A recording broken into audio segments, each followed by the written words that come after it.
नमस्कार साथियों, स्वागत है आप सभी का वाईफाई स्टडी पर। मैं हूं अंकित अवस्थी। आप लोग देख रहे हैं मेरे साथ में एक टाइटल, जिस टाइटल में हम चर्चा कर रहे हैं कि अमेरिका की एक एजेंसी जिसका नाम है USCIRF, इसके अनुसार भारत में जो धार्मिक स्वतंत्रता है ये 2004 के बाद अपने निम्नतम स्तर पर है, ऐसा कहा है एक एजेंसी जो कि अमेरिकी एजेंसी है। इसने क्या है इसके मायने, क्या है इसके प्रभाव, इन सभी के बारे में हम चर्चा करेंगे अपने इस सेशन में, जिसमें जो सबसे इंपॉर्टेंट लाइन है जो मैंने आपके सामने यहां लिखी है, भारत पर प्रतिबंध संभव। आपके सामने पहले पूरी चर्चा की जाएगी, उसके बाद में यहां पर विश्लेषण किया जाएगा। जैसा कि आप देख रहे हैं कि USCIRF, तो आपके दिमाग में एक सवाल बना, सर ये कैसी एजेंसी है? तो भाई साहब ये एजेंसी है, बाई पार्टीशन एजेंसी है। चलिए इसके बारे में बताते हैं, लेकिन इससे पहले कुछ जरूरी बातें जान लो। इंडियन इकोनॉमी सुबह 10 बजे। Number 2, world geography with mapping चल रही है। SSC एग्जाम के लिए अंकित 10 रेफरल कोड धड़ल्ले से चल रहा है। सुनो भाई, बात क्या है। United state commission on international religious freedom, ध्यान से समझना बच्चों।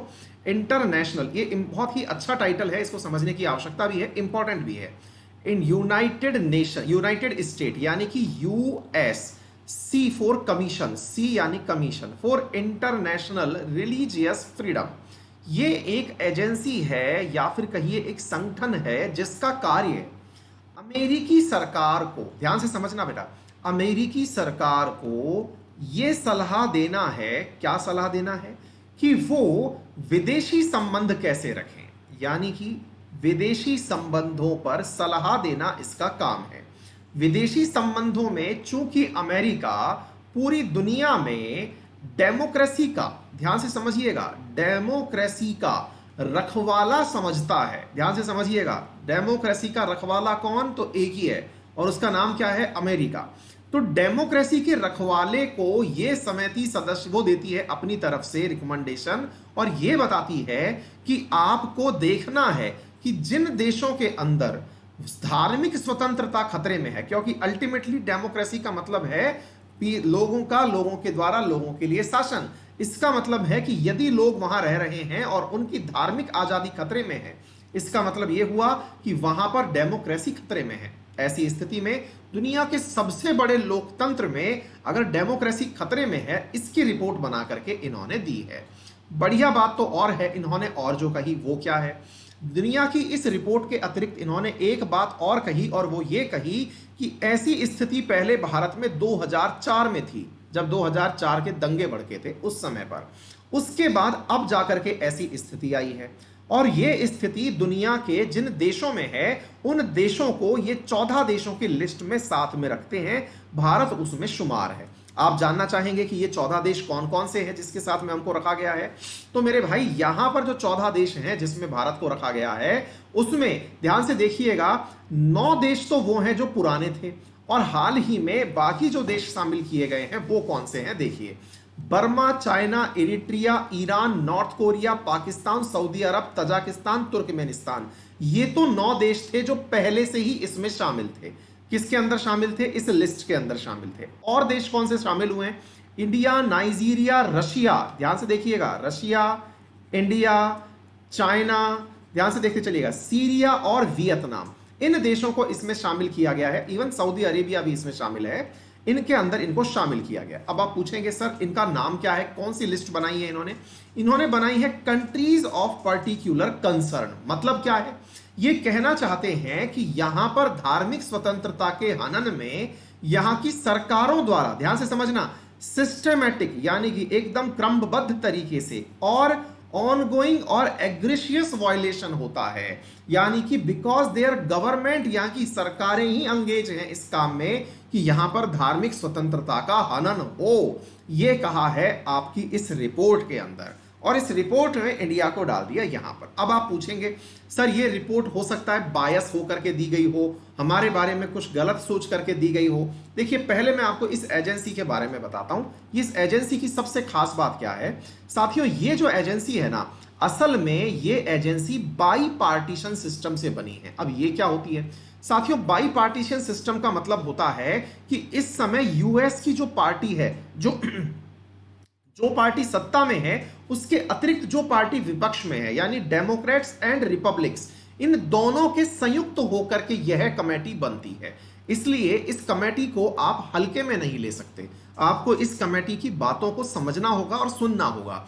क्यों? क्योंकि अल्टीमेटली इसने अमेरिका की जो सोच है वो जाहिर की है, क्योंकि यहां पर दोनों पार्टी के लोगों को इस कमेटी के अंदर जगह दी गई है। नंबर एक। नंबर दो, ये कमेटी अपनी तरफ से बना करके यह रिपोर्ट यूएस कांग्रेस को सौंपती है। यूएस कांग्रेस का मतलब वहां की जो संसद है उसको सौंपती है। संसद में जो सत्तारूढ़ पार्टी है, डोनाल्ड ट्रंप की जो सरकार है, वो इस पर निर्णय लेगी। क्या निर्णय लेगी? कि इनकी कमेटी की रिकमेंडेशन के आधार पर उन्हें किन देशों के साथ कैसा बर्ताव करना है। ये जो बात है आपको यहां पर समझ में आने की आवश्यकता है।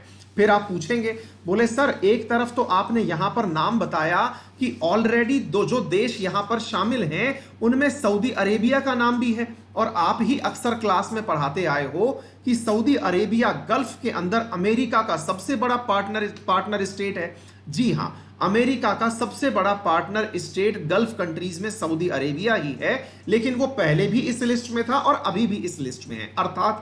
अर्थात इस लिस्ट की वजह से वो किस देश के ऊपर क्या निर्णय लेंगे ये वहां की सत्तारूढ़ सरकार के ऊपर निर्भर करता है। सही मायने में कहूं तो ये इनके अपने लाभ और हानि पर निर्भर करता है। ध्यान से समझिएगा, जब इनके स्वार्थ आड़े आएंगे, यानी जब इनको लगेगा कि हमारे अपने हित किसी चीज से प्रभावित हो रहे हैं, तो ये इन हथकंडों का उपयोग कर लेते हैं उस देश के खिलाफ एक्शन लेने में। जैसे ईरान, सीरिया और ये जो आपकी जगह हैं नॉर्थ कोरिया, रशिया, इनके खिलाफ इन्हीं चीजों को हथियार बना करके यहां पर सैंक्शन लगा दिए जाते हैं। और इसी रूप में जब इनको लगता है कि हमारे स्वार्थ आगे आ गए, तो ऐसी स्थिति में यहां की सरकार जो है वो इनके ऊपर प्रतिबंध नहीं लगाती है। सही मामले में तो कहा जाए तो ये एक तरीके का वो डॉक्यूमेंट है जिसकी वजह से अगर गलती से किसी के खिलाफ इनको कोई बात बोलनी पड़ी तो उसको दिखा दिया जाएगा आपके खिलाफ रिपोर्ट खराब है। कई बार ऐसा प्रतीत होता है कि ये अपने देश में बैठे हुए पूरी दुनिया की जो रिपोर्ट तैयार कर रहे हैं, इसका मतलब ये हमको अपना देश मानते ही नहीं है, मतलब हम सॉवरेन कंट्री नहीं है। सॉवरेन कंट्री का मतलब हमारे बारे में निर्णय ये करेंगे, हम कैसे चल रहे हैं, हम मतलब हम हाँ, ये बिल्कुल ऐसे हो गया कि भारत को कुछ ना कुछ काम दिया गया है चलाने का, कि बेटा तुम देश चलाओ, नहीं चलाओगे तो हम देख रहे हैं।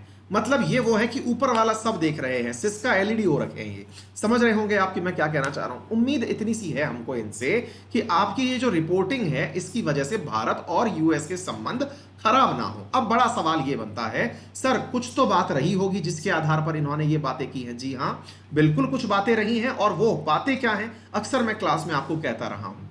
क्या बातें हैं? हम अपनी बातें जब दुनिया से जाके चिल्ला चिल्ला के कहते हैं। कैसे? हमारे कई मतलब समाज सेवी पत्रकार जो कि भारत का कोई भी कलेश हो उसको उठा के यूएन में चिट्ठी भेज देते हैं, मामला संभालिए सरकार। कुछ राजनेता जो अपनी संसद से बड़ी संसद, यूएन की संसद, यूएस की संसद को मानते हैं, वहां पर भेज देते हैं, यूएन के अंदर उठा करके एक समिति में भेज देते हैं। ऐसा हुआ है, पहले मैं किसी का नाम नहीं लेना चाहूंगा, राजनेताओं का, जिन्होंने उठा करके चिट्ठी यूएन में भेज दी है कि साहब देखिए हमारे यहां कुछ सही नहीं चल रहा है। अल्टीमेटली हम सोवरेन हैं या नहीं इसका डिसीजन हमको ही, हमारे ही राजनेताओं को, कई ऐसे राजनेता हैं, देश प्रेमी लोग हैं जिनको खुद के ऊपर ही विश्वास नहीं है, ऐसी स्थिति में ये बाहर से सहायता मांगते हैं। लेकिन जब तक देश सॉवरेन है तब तक किसी भी देश का हमारे ऊपर इंटरफेयर ना तो होगा और ना ही बर्दाश्त किया जाएगा। ऐसी स्थिति में साथियों और क्या चीज निकल के आती है, इन्होंने जिन चीजों को हाईलाइट किया, जिसके आधार पर इन्होंने धार्मिक स्वतंत्रता के ऊपर प्रश्न लगाए, वो चीजें क्या थी साथियों? पहली बात तो इन्होंने कहा है कि यहां पर सिटीजनशिप अमेंडमेंट एक्ट आया।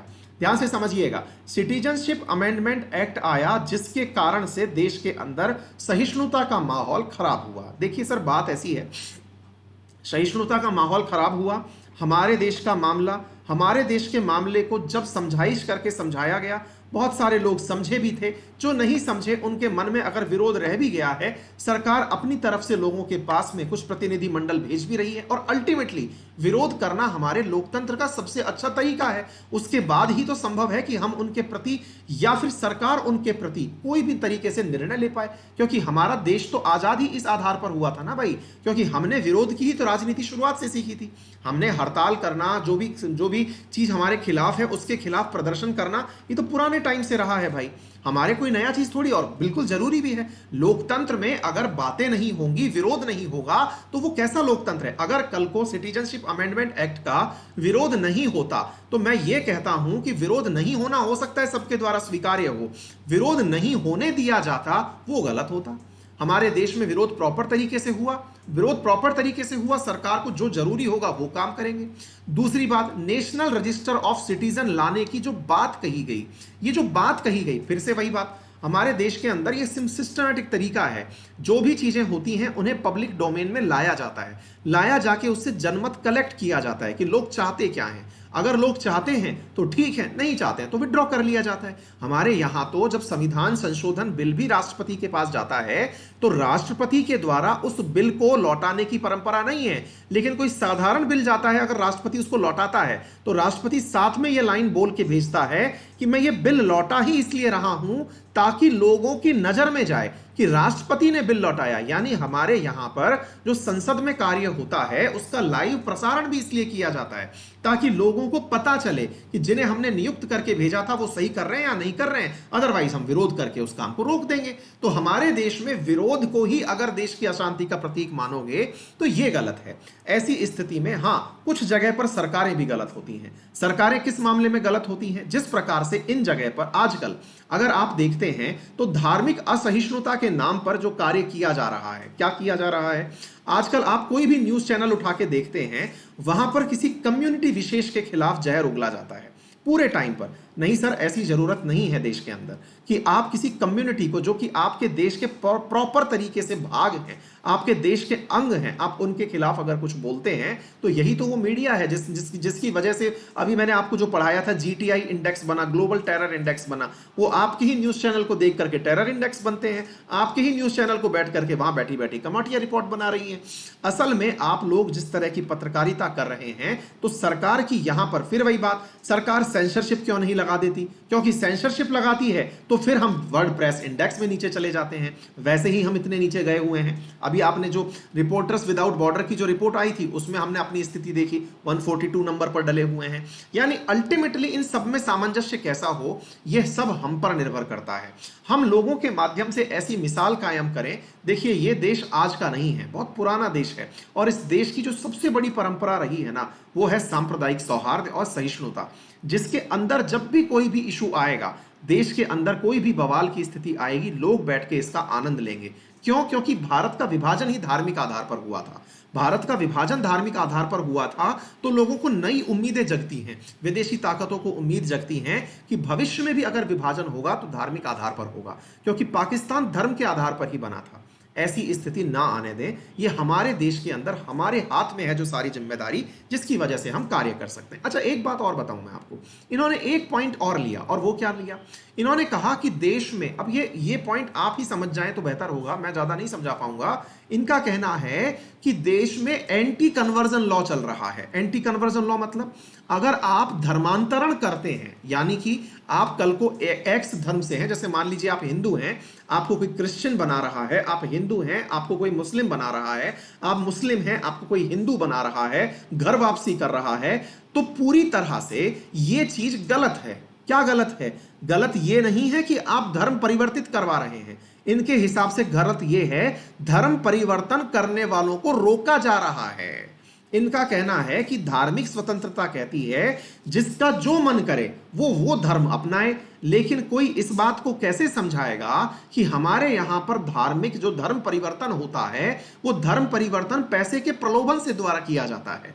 बहुत सारी ऐसी हमारे यहां पर अनुसूचित जातियां, ऐसे ट्राइब्स हैं, ऐसे बहुत ही अशिक्षित एरिया हैं जहां पर बहुत सारे लोगों को प्रलोभन दे करके, जाति जनजाति क्षेत्रों का बड़ा आंकड़ा है जहां पर प्रलोभन दे करके धर्मांतरण की घटनाएं देखना आम रहा है। इस स्थिति के खिलाफ भारत के लगभग 10 से अधिक राज्यों ने अपने यहां पर धर्म परिवर्तन के विरोध में कानून बनाया हुआ है कि कोई भी जबरन धर्म परिवर्तन नहीं कराएगा। ऐसी स्थिति को भी ये गलत मानते हैं। इनका कहना है धार्मिक स्वतंत्रता कहती है कि धर्म परिवर्तन तरीके से हो जाना चाहिए, ये सर इनका मानना है। इसी प्रकार से इन्होंने कहा कि जम्मू कश्मीर के अंदर जो हालात बने, जम्मू कश्मीर में जो हालात बने आर्टिकल 370 हटाने के बाद से, वो भी नहीं करने चाहिए थे। तो इस वजह से सर इन्होंने उठा करके हमको कहां डाल दिया, अपनी उस लिस्ट में जहां पर ये कंसर्न दिखाना चाहते हैं कि इन देशों के अंदर धार्मिक स्वतंत्रता खतरे में है।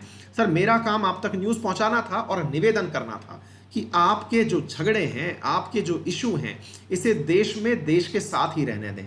आप देश के वासी हैं और साथियों हम सब भी अपनी तरफ से ये प्रॉपर तरीके से जिम्मेदारी निभाएं कि ये देश तभी संभव है जब हम सहिष्णु प्रकार से रहेंगे। हम सब के अंदर आज मैं जो शब्द बोलता हूं इसमें से बहुत सारे शब्द ऐसे हैं जो विभिन्न परंपराओं से, विभिन्न संप्रदायों से निकल के आए हैं। हम सबके तहजीब में, हम सबके मजहबों के अंदर एक ना एक दूसरे के साथ मिली हुई एक प्रॉपर विरासत है जो विकसित हुई है। ये पूरा की पूरा संयुक्त भारत है जो कि सांप्रदायिक सौहार्द से ही संभव है। आप सभी इस चीज के अंदर किसी भी प्रकार का व्यवधान ना आने दें, ग्लोबल इमेज इस प्रकार की कतई ना बनाएं, फेक मीडिया को इस प्रकार से प्रसारित ना होने दें जिससे कि ये लगे कि पूरे देश के अंदर सौहार्द ही खराब हो रहा है। नतीजे आपके सामने हैं। अगर ऐसा कुछ होता है तो इन्हें भारत के खिलाफ किसी भी प्रकार का कदम उठाने में सहूलियत रहेगी। ठीक है, तो उम्मीद है। और हाँ, इन्होंने स्पेशली मतलब ये सारी बातें कही और स्पेशली मेंशन किया कि मुसलमानों के साथ भारत के अंदर गलत बर्ताव किया जा रहा है। बाकी ओवर टू यू, आप अपने इस देश को कैसे बचाते हैं, दुनिया की नजर में कैसे आप इसको सम्मान दिलाते हैं, ये आपके ऊपर है। आप सभी लोग मुझे जुड़ सकते हैं मेरे Telegram group GK by Ankit Awasthi sir पर। यहां पर आप लोगों को 1 लाख से अधिक सदस्य मिल जाएंगे जहां पर मेरी क्लास के नोटिफिकेशंस आपको प्राप्त होते हैं। मेरा चैनल है अंकित अवस्थी सर के नाम से, आप इसमें भी जुड़ सकते हैं। थैंक यू सो मच मेरे प्यारे साथियों। अगर आप डिफेंस की तैयारी करना चाहते हैं तो वाईफाई डिफेंस चैनल को सब्सक्राइब करें। यदि आप लाइव टेस्ट देना चाहते हैं तो वाईफाई लाइव टेस्ट को सब्सक्राइब करें। अगर आप अनअकैडमी के माध्यम से पढ़ना चाहते हैं, अपने 9th से 12th तक के अपने छोटे भाई बहनों को पढ़ाना चाहते हैं, तो उनके लिए अनअकैडमी पर प्रमोशनल 99 रुपीज पर मंथ के अंदर क्लासेस चल रही हैं, उन्हें भी सब्सक्राइब करने के लिए कह सकते हैं। Thank you so much.